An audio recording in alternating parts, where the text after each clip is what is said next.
Welcome to Not Milk Never Milk. Subscribe if you're lactose intolerant.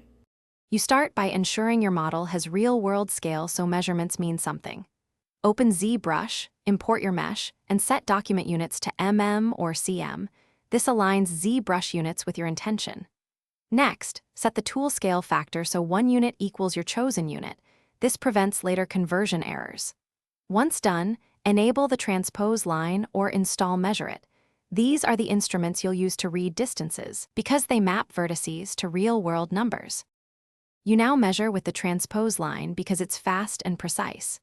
Enter move or scale mode, control-drag to snap the line to a vertex, then set the second handle to your target point. Read the length displayed in the top transform bar or measure window. For angles, switch the line to angle or radial mode and align arms to the edges.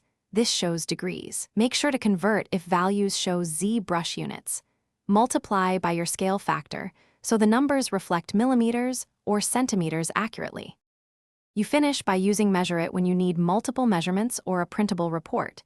It lists point-to-point distances and areas, which saves time.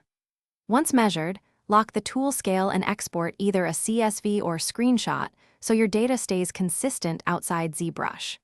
If numbers don't match expectations, recheck the tool scale, subtool offset, and any active symmetry or deformation that can shift vertices. That troubleshooting step fixes most issues and ensures your measurements.